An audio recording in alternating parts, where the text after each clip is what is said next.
মায়ের হাতের তৈরি মজাদার ফিশ কাটলেট। ও মা, কি হইলো বাপ? আজকে ফিশ কাটলেট বানিয়ে দাও দিনি। তাহলে ফিরে যা, মাছের পেটি আছে নিয়ে এসে ভিজাইতে দে। ঠিক আছে, ভিজাই দাও। বিলু বিলু বিলু। কাটলেট বানানোর জন্য মাছের নিয়ে নিয়েছে 4 কুচি পেটি। এবার মাছের পেটি কোনো পানিতে দিয়ে দিলাম হালকা করে সেদ্ধ করে নেওয়ার জন্য।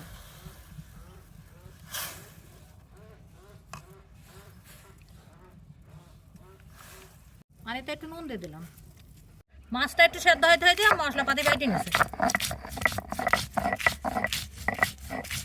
মশলাপাতি বেটে নেওয়া হয়ে গেছে, মাছও হালকা করে সেদ্ধ করে নেওয়া হয়ে গেছে। এবার নামিয়ে নিয়েছে। এবার মাছগুনার ওপর চামড়া গোনা তুলে নেব।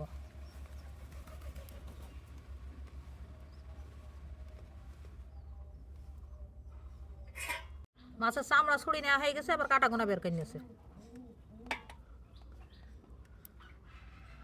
মাছের কাটা ছুরি নেওয়া হয়ে গেছে, এবার একটু নেবুর রস চিপে দিয়েছে। এবার ধইনের পাতা আর কাঁচা ঝাল বাটা দিয়ে দিলাম, আদা রসুন বাটা দিয়ে দিলাম। এবার মাছের গায়ে মাকে খানিকক্ষণ থই দেবো। এবার দুটো ডিম ভেঙে নিয়েছি বাটিতে, একটু নুন আর গোলমরিচের গুঁড়ো দিয়ে গুলে নিয়েছে। থালে 1 গ্রাম নিয়ে নিয়েছি, তার মধ্যে দিয়ে দিলাম একটু শুকনো ঝালের গুঁড়ো, একটু নুন আর একটু হলুদ দিয়ে দিলাম। এবার ভালো করে মিশিয়ে নিয়েছে, তাই কালারটা সুন্দর হবে। এবার মাছগুলো একবার ডিমের গোলায় মাখিয়ে নেবো, এবার একবার 1 গ্রামে মাখিয়ে নেবো।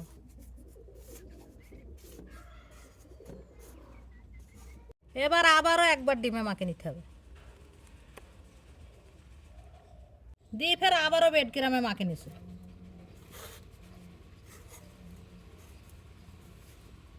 সবগুলোই মাখিয়ে নেওয়া হয়ে গেছে, এবার তেলে ভেজে নেবো।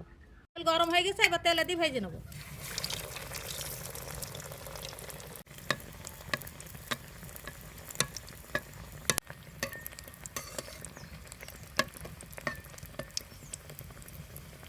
ভাজা হয়ে গেছে, আবার তুলে নিচ্ছি।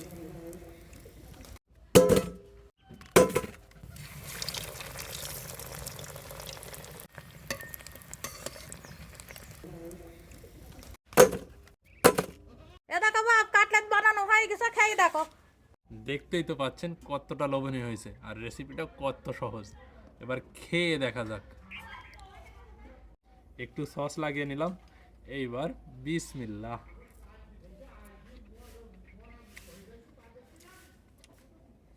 দেখেন ভিতরটা কত সুন্দর হয়েছে না?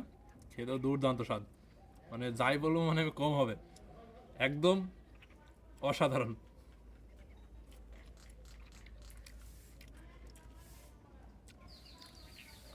কত সুন্দর মাছটা সিদ্ধ হয়েছে, মানে ভাষায় প্রকাশ করতে পারছি না, এতটা সুন্দর হয়েছে। আশা করি সবার ভালো লাগবে, আর মানে অবশ্যই একবার ট্রাই করে দেখবেন, মানে যারা না খেয়েছেন। আর যারা খেয়েছেন তারা তো এটা স্বাদটা অবশ্যই জানেন।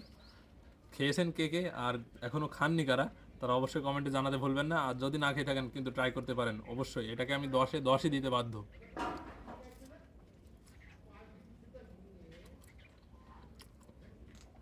বুঝতেই তো পারছেন, দেখছেন মুখে দেওয়া মাত্রই জাস্ট ওয়াও। তো ভিডিওটা যারা শুরু থেকে শেষ পর্যন্ত দেখেছেন তাদেরকে অসংখ্য ধন্যবাদ। সবাই সুস্থ থাকবেন, ভালো থাকবেন। সবার সাথে দেখা হচ্ছে নতুন কোনো ভিডিওতে। সবাইকে জানাই আল্লাহ হাফেজ।